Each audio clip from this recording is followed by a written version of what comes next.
किरदार के बारे में तो क्या बताऊं, किरदार तो अब आपके सामने ही है। और अब लेकिन मज़ा बहुत आया इस फिल्म में काम करके अजय जी के साथ में। मुझे राजीव ने बताया, मेरा दोस्त, कि मैं पहले बहुत ज़्यादा इसको सीरियसली नहीं लिया, लेकिन जब स्क्रिप्ट आई, स्क्रिप्ट पढ़ी, तो मुझे लगा कि ये डिफरेंट फिल्म है। मैं बस इतना ही कह सकता हूँ कि फिल्म करते हुए बहुत मज़ा आया। अजय जी ने बहुत अच्छे से, पीयूष जी ने हमारा जो ये आने वाला आप लोगों के सामने बहुत ही मेहनत की भाई ने, और इतना पूरी टीम ने यहाँ से लेके लद्दाख तक पूरा अपना खून पसीना लगाया। और पूरी टीम को शुभकामनाएं देता हूँ। जितने भी हम सब एक्टर्स ने, उसमें बहुत सारे एक्टर नामचीन एक्टर हैं, तो पूरी टीम को बस यही कहना चाहता हूँ कि इस तरीके की फिल्में करने में मुझे भी आनंद आता है, क्योंकि डिफरेंट तरीके का रोल करने का सौभाग्य मिलता है। और इसमें जितने भी कैरेक्टर हैं, सबके अलग अलग रोल हैं। मुझे लगता है मेरा कैरेक्टर भी आपको कुछ डिफरेंट देखने को मिलेगा, क्योंकि आपको जैसा कि इंट्रोगेशन से पता लग रहा है कि मर्डर मिस्ट्री है। और बस इतना ही कह सकता हूँ। बाकी यहाँ डायरेक्टर बैठे हैं, प्रोड्यूसर बैठे हैं, हमारा लीड एक्टर बैठा है, सारे लोग बैठे हैं, एक्ट्रेस बैठी हैं, सब लोग जो हैं वो फिल्म देख के आपको 100% मज़ा आएगा, मुझे ये पूरी उम्मीद है। रोल के बारे में मैंने जीवन में कभी नहीं बताया, क्योंकि रोल के बारे में बताएंगे पूरी कहानी ओपन हो जाएगी, कहानी के बारे में बताएंगे रोल ओपन हो जाएंगे। अब रोल आपके सामने, हम लोगों ने तो चाशनी बना के आपके सामने बढ़िया पेश करने की कोशिश की है। कल ही तो अपनी कुछ ही घंटों में जो है वो आने वाली है। और आप लोग रोल देखें, आप सब टीचर हैं। हमेशा मैं तो, चाहे मीडिया हो चाहे हमारा ऑडियंस हो, मैं हमेशा एग्ज़ाम दे के उनके सामने छोड़ दे, जो नंबर मिले वो स्वीकार है। राजपूत से एक सवाल ये है कि कॉमेडी रोल्स भी काफ़ी आपने किए हैं, फिलहाल एक महबूब और आपकी इंट्रोगेशन जैसी फिल्में आई जो बहुत सीरियस रोल जहाँ पे आप प्ले करें, तो कॉमेडी में ज़्यादा इजी आसान पड़ जाता है, इस तरह के सीरियस रोल आपको ज़्यादा? देखिए, पिछले 20 साल में ज़्यादातर जो भी सिनेमा बना है वो कॉमिक इंटरल्यूड के साथ बना है। चाहे कितनी भी बड़ी फिल्म हो चाहे कितनी छोटी, सब फिल्में जो हैं वो कॉमिक ज़्यादा बनी हैं पिछले 25 साल में। तो मैं सौभाग्यशाली हूँ कि कॉमेडी फिल्मों का भी हिस्सा होने का सौभाग्य मिला, और उसमें किंग ऑफ कॉमेडी होने का भी सौभाग्य मिला।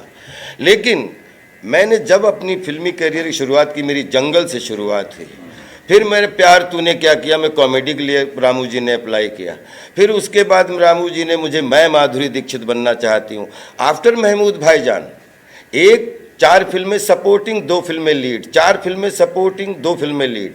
तो लगभग क्योंकि कॉमेडी फिल्में खूब लोगों को मज़ा आता है, लेकिन मैं सौभाग्यशाली हूं कि मैंने लगभग 15 से 20 फिल्में लीड सीरियस फिल्में की हैं, जिसमें अंडर ट्रायल ले लो, मैं माधुरी दीक्षित बनना चाहती ले लो, मैं मेरी पत्नी और वो ले लो, अभी काम चालू है, रिलीज़ हुई, उससे पहले अर्ध रिलीज़ हुई, अब हम तुम मकतूब रिलीज़ होने के लिए है, रामा रामा क्या, ऐसी बहुत, भोपाल प्रेयर फॉर रेन करने का सौभाग्य मिला। और आप मुझे किसी भी नाम से पुकारें, मैं 3 डायमेंशनल एक्टिंग करने के लिए बना था, क्योंकि मैं चार्ली चैपलिन साहब का फॉलोअर रहा हूँ। एक ही आदमी मैंने चुना जिसने 7 एवरेस्ट को क्रॉस कर दिया, ये भी वर्मा जी हैं। तो थैंक्स टू राम गोपाल वर्मा जी, जिन्होंने मुझे कम से कम 5-6 पायदान ऐसे ट्राई किए मेरे ऊपर, जिसमें विलन से लेके मुख्य भूमिकाओं तक। तो वो परंपरा मैं कोशिश कर रहा हूँ कि आगे भी बढ़ा के रखूँ, कि कभी लीड, कभी सपोर्टिंग, और कभी वेब सीरीज़, कभी ये OTT ने हज़ारों लड़के लड़कियों को, टैलेंटेड डायरेक्टर्स को मौका दिया है अच्छा कॉन्सेप्ट लाने के लिए। God bless them all. आपने तमाम फिल्मों में काम किया है, बहुत सारे जॉनर्स में, कॉमेडी में भी, हॉरर में भी सबने किया है, और जो पहचान मिली वो कॉमेडी। अभी किसी को अगर बताना हो कि राजपाल यादव किस जॉनर की फिल्मों में काम करते हैं, तो सिर्फ एक ही जॉनर लोग बता पाएंगे, दैट इज कॉमेडी। यहाँ पे पूरे बॉलीवुड में कौन सा एक्टर है जो बताओ आप पिछले 20 साल से कॉमेडी जॉनर में ट्राई नहीं कर रहा है? पिछले 20 साल से चाहे लीड हो चाहे सपोर्टिंग हो, everybody is trying to do comedy. और उसमें अगर 500 लोग कॉमेडी ट्राई कर रहे हैं और राजपाल यादव को पहचान उसमें भी मिल रही है, पहचान जंगल में भी मिल रही है, मैं माधुरी दीक्षित बनना चाहती हूँ, टॉप 7 एक्टर्स में बेस्ट एक्टर का नॉमिनेशन पाए एक छोटी सी फिल्म, तो इससे बढ़िया और क्या हो सकता है मेरे लिए। एक हाफ सेंचुरी में लगभग 500 चरित्र 11-12 साल से लगातार एक्टिंग कर रहा हूँ, कभी थिएटर में, कभी नुक्कड़ में, कभी टेलीविज़न पे, कभी फिल्मों में, और एक्टिंग ही करता चला रहा हूँ। जॉनर आप डिसाइड करो, हम तो अभिनय करने के लिए बने हैं। क्या क्राइटेरिया होता है जब आप किसी भी किरदार को चुनते हैं? अगर मैं student, every day is beginning day, every day is learning day. मुझे लगता है 97 में जब मैं मुंबई आया था, I was a Noon struggler. In 2025 I am well Noon beginner, nothing. अच्छा, फिल्मों में ज्यादातर होता है, अगर कॉमेडी की फिल्मों की बात करें तो आपको इम्प्रोवाइजेशन का चांस ज्यादा मिलता है, ऐसा मैंने सुना है। ऐसा नहीं है, ये डायरेक्टर बैठा है, एक शब्द की भी इम्प्रोवाइजेशन नहीं दिया इस बंदे, और अगर हम लोगों ने किया तो काट दिया।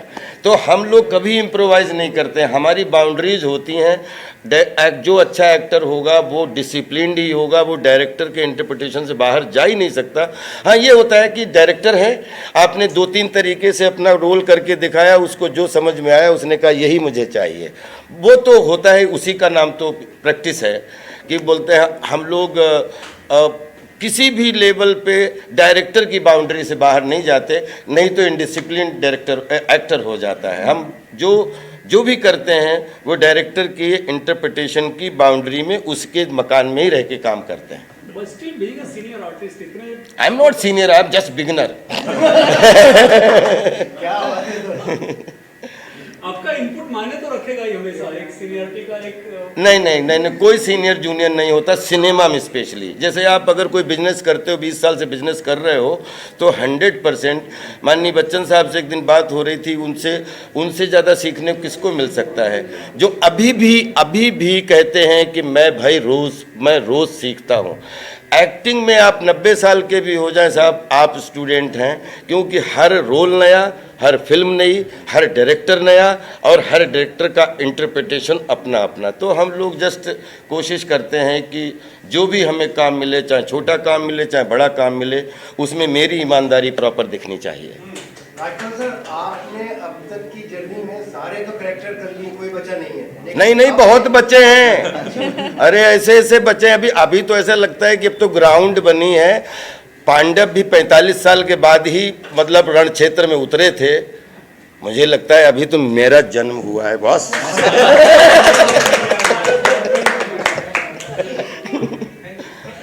बाकी के स्टार कास्ट से पूछना चाहूंगा कि राजपाल सर के साथ में फिल्म में काम करते रहते आपको इनकी क्या बेस्ट क्वालिटी लेकर क्या कुछ नया सीखने को मिला? Start to end this side to sir, मैं तो मतलब सौभाग्य मिला तो अगर राजपाल सर ने हमारी फिल्म के लिए हाँ बोला, वही बहुत बड़ी बात है। इनको हम देखते हुए बड़े हुए हैं, मतलब ये तो एक ऐसी बात है कि जिसके कहते हैं ना, शब्द ही नहीं है हमारे पास। ऐसा लेजेंड, ऐसी एनर्जी आप बताइए कहीं और मिल सकती है क्या? तो मतलब हम तो ये भाई कह रहा है कि हमें देखते बड़े हुए हैं, एक्चुअली इन्हें देखते हम खड़े हुए हैं।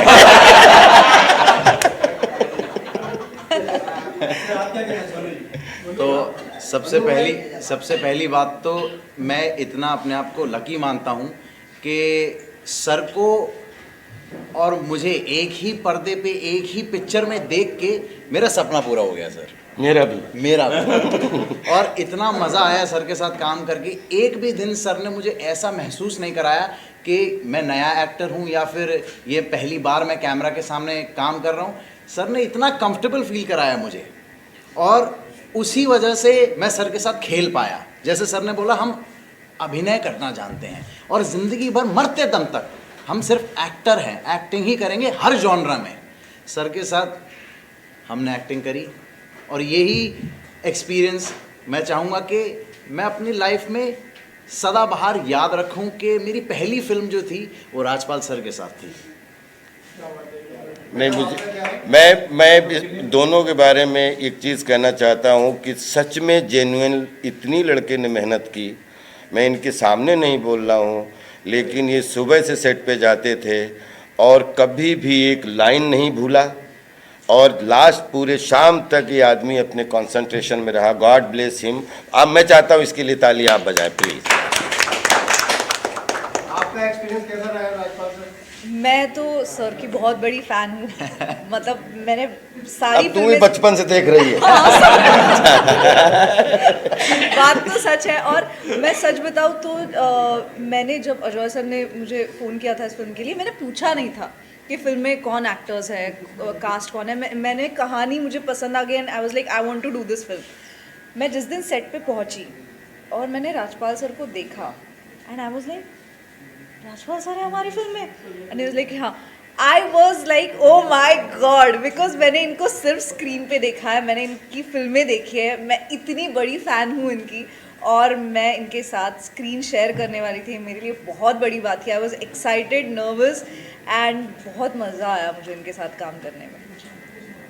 राजपाल जी, क्या हेरा फेरी में आपकी ऑडियंस पप्पू को देख पाएगी? I hope so.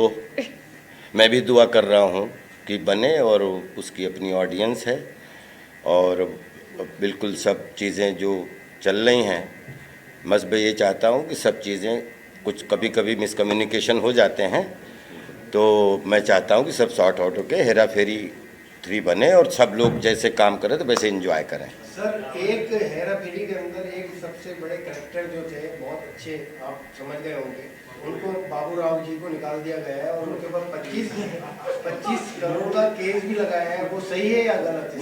मुझे कोई नॉलेज नहीं है, क्योंकि मैं बाहर था और जेन्युइनली बाहर था, और जब तक हमारी सब पूरी टीम से बात नहीं हो जाती, क्योंकि हमारा एक 20 साल से एसोसिएशन है, जब तक हम सबसे बात ना हो जाए तब तक मैं कुछ भी कहने में असमर्थ हूँ, क्योंकि मुझसे ज़्यादा अच्छा प्रोड्यूसर, डायरेक्टर वो लोग, सब लोग बोल सकते हैं। मैं हिस्सा था, हिस्सा हूँ, और फिल्म बनेगी, हिस्सा रहूँगा। ठीक है।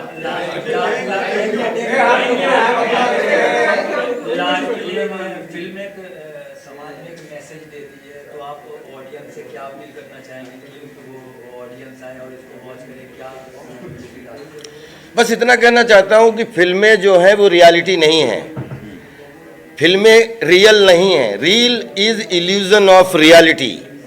तो जिसमें जिसको मनोरंजन मिल जाए तो वो मनोरंजन ले ले, जिसको मीनिंग मिल जाए वो मीनिंग ले ले, लेकिन फिल्मों को दिल पे आप अपने ब्लड सर्कुलेशन बढ़ाने के लिए आप उनको देखें और मन को खूब खुश करें। बाकी फिल्म जो है वो रियल नहीं होती, लेकिन रील इतनी अच्छी बने कि रियल जैसी लगे, बस यही कोशिश होती है। के बारे में कुछ बताइए हमारी ऑडियंस को, किस तरह की फिल्म है और क्या कुछ देखने मिलेगा इस फिल्म में? देखिए, इंटेरोगेशन एक ऐसी फिल्म है जो आपने पहले कभी नहीं देखी होगी, ये 100% है। उसका रीज़न है कि हमने मर्डर मिस्ट्रीज़ बहुत देखी हैं, अलग अलग टाइप की मर्डर मिस्ट्रीज़ देखी होंगी, बहुत सालों से आप लोग देखते आ रहे होंगे। लेकिन अगर आप बहुत ध्यान से देखेंगे तो मर्डर मिस्ट्रीज़ में बेसिकली क्या होता है, कुछ सस्पेक्ट्स होते हैं जिन्होंने मर्डर किया होता है, एक खून होता है और उसके लिए कुछ सस्पेक्ट्स होते हैं, और एक इन्वेस्टिगेटिंग ऑफिसर आता है और वो उन सस्पेक्ट में से ढूंढता है कि भाई कत्ल किसने किया, क्योंकि हर कोई बोलता है मैंने नहीं मारा, मैं तो चोर नहीं हूँ। लेकिन ये एक पहली ऐसी मर्डर मिस्ट्री है जहाँ पे हर सस्पेक्ट बोल रहा है कि भाई मैंने मारा। अब प्रॉब्लम क्या है कि इन्वेस्टिगेटिंग ऑफिसर कंफ्यूज हो गया, क्योंकि मारा किसी एक ने और चारों बोल रहे हैं मैंने मारा, तो मारा किसने, और सब ऐसा क्यों बोल रहे हैं कि मैंने मारा। और जो भी बोल रहा है मैंने मारा, वो कहता है कि जिसको मारा है वो हमारे लिए भगवान थे। तो फिर ऐसा क्या हो गया कि आपने मार भी दिया, वो आपके लिए भगवान भी थे, अब आप आके ये भी कह रहे हो कि यार मैंने मारा। तो ये सारी जो गुत्थी हैं, ये सारी जो क्यूरियोसिटीज़ आपके सामने आएंगी फिल्म को देखते वक्त, ये देखने के लिए और मज़ा लेने के लिए आपको इस फिल्म को देखना है। और साथ में हमारे इतने अच्छे अच्छे लेजेंड्स एक्टर्स हैं, राजपाल सर हैं, यशपाल शर्मा सर हैं, और हमारा डेब्यूटेंट मनु है जिसने बहुत अच्छा काम किया है। मतलब आपको ऐसा फील ही नहीं होगा कि इसकी डेब्यू फिल्म है। तो इस सब को देखने के लिए ऋतुजा हैं और काफ़ी अच्छे एक्टर्स हैं जो आपको बांधेंगे भी। अजय ने डायरेक्ट किया है, जो अपने आप में एक बहुत अच्छे डायरेक्टर है। निराली, अगर आपने फिल्म के बारे में सुना होगा, मोहनलाल साहब की फिल्म थी जो उन्होंने बहुत अच्छे से बनाई। तो ये सारा एक कंप्लीट पैकेज है जो आपको इंटेरोगेशन में दिखेगा 30 मई को, यानी कल Z5 पे। तो प्लीज़ ज़रूर देखेगा हमारी फिल्म कल Z5 पे। मनु भाई, आप क्या कहना चाहेंगे अपने किरदार के बारे में और क्या क्या प्रिपरेशन करनी पड़ी, और थोड़ा सा बताइए, क्योंकि पुलिस ऑफिसर का किरदार निभा रहे हो, और किसी को देखा था आपने या फिर प्रिपेयर करने के लिए, या फिर किसी से मिले थे आप वर्कशॉप? हाँ सर, मैं कई पुलिस अफसरों से मिला दिल्ली में, और उनसे वार्तालाप करी मैंने। काफ़ी लंबे समय तक चर्चा करके मैंने उन्हें पटाया और बोला कि सर मैं पुलिस वाला बनना चाहता हूँ। तो वो ज़ोर से हंसे। तो फिर वो ज़ोर से हंसे तो मेरा ना मनोबल थोड़ा टूटा। मैंने बोला नहीं सर, मैं एक्चुअल में पुलिस वाला बनना चाहता हूँ। पर वो कहते तुम्हारी उम्र निकल चुकी है, तुम 30 के लग रहे हो। मैंने बोला नहीं सर, मैं पुलिस वाला बनना चाहता हूँ एक फ़िल्म के लिए। तो वो कहते अच्छा फिल्म के लिए पुलिस वाला बनने चाहते हो तो हम बिल्कुल आपकी सहायता करेंगे और आपको एक लाइव इंटेरोगेशन दिखाएंगे। तो मैं पहुंच गया और लाइव इंटेरोगेटर्स वहाँ पे जितने भी पुलिस अफसर थे वो सारे सिविल वर्दी पहने हुए पुलिस ऑफिसर्स थे।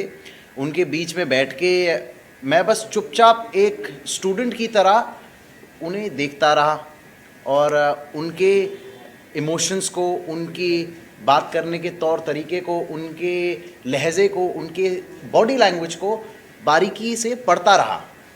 और जब तक पढ़ता रहा जब तक मुझे विशाल नहीं मिल गया।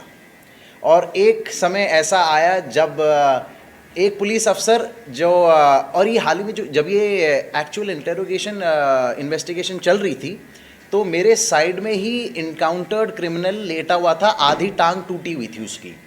और मैं उसकी तरफ देख रहा हूँ और मैं पुलिस वाले की तरफ देख रहा हूँ, फिर मैं उसकी तरफ देख रहा हूँ। फिर वहाँ से एक पुलिस वाला आया और आपने ट्रेलर में भी देखा होगा जैसे मैंने पैर रखा था उस पर, वो पुलिस वाले ने एक्चुअल में मेरे सामने कुर्सी के साइड में पैर रखा। और ये मैंने अजय सर को बताया, मैंने बोला सर देखिए मेरी पहली फिल्म है, मैं अगर कुछ चाहूँ, आपने इतना बड़ा मुझे रोल दिया है, सबसे पहली बात उसके लिए बहुत बहुत धन्यवाद। बट अगर मेरी एक छोटी सी भी रिक्वेस्ट होएगी तो मैं ये कहूँगा कि मेरे कैरेक्टर की जो कैरेक्टर का जो इंट्रोडक्शन होगा फिल्म में वो मेरा पैर रखते हुए होना चाहिए, जो कि मेरी इंस्पिरेशन उस एक्चुअल इंटेरोगेशन से ली गई थी। तो बहुत सबसे पहले तो वो जो इंस्पेक्टर थे उनके लिए सर अगर आप ये इंटरव्यू देख रहे हैं तो बहुत बहुत धन्यवाद। आपका पहला आपकी लात मैंने कॉपी करके मैंने उस फिल्म में वो लात लगाई है और कई किरदारों को मेरे किरदार ने लातें मारी हैं। Thank you. मैम आप क्या कहना चाहेंगे अपने किरदार के बारे में? मेरा बहुत ही एक इंटरेस्टिंग और एक मिस्टीरियस कैरेक्टर है जिसका नाम है तारा इस फिल्म में। और जैसे कि ये 4 सस्पेक्ट्स है तो she is one of the suspects in that film. ज़्यादा मैं रिवील नहीं करना चाहती अपने किरदार के बारे में क्योंकि जैसे ये सस्पेंस रिवील होता है वैसे उसके कैरेक्टर के बारे में भी रिवील होता है। वो दिखती एक है, कुछ है और ही, तो वो क्या है वो आप फिल्म देख के ही आपको समझ में आ जाएगा। But it was a very interesting character to play. और एक्चुअली मज़ेदार बात मेरे कैरेक्टर की ये है, इनफैक्ट मेरी कास्टिंग की ये है कि मैं 2 दिन पहले मेरा कास्टिंग हुआ था इस फिल्म में। एंड बहुत सी चीज़ें मैं धीरे धीरे समझ पाई हूँ, जैसे हमारा शूट आगे बढ़ने लगा वैसे। सो मेरे लिए भी एक सस्पेंस रिवील होने जैसा ये शूट था, जिसके बारे में अजय सर और इंटरेस्टिंगली बता पाएंगे कि क्या हुआ था exactly. But yeah quite fun film to shoot. तो उनके साथ शायद उनको याद नहीं होगा, मैं पहले बार मिला था, मैंने अपनी करियर स्टार्ट की एडिटिंग से, वो भी राम गोपाल वर्मा के साथ ही। अरे क्या बात कर रहे हो? जी। तो चंदन हमारे दोस्त ही हैं। हाँ अच्छा। अरे वाह, सेट पे आया था, मैं प्रियन सर के सेट पे आया था मैं, राइट भूलभुलैया में। जी। हमारी मुलाकात हुई थी। जी। तो ऑब्वियसली तब से ही एक इच्छा थी कि इनके साथ काम करना है और उनको एक ये ड्रीम तो था कि एक अनकन्वेंशनल रोल देना है, एक डिफरेंट रोल देना है।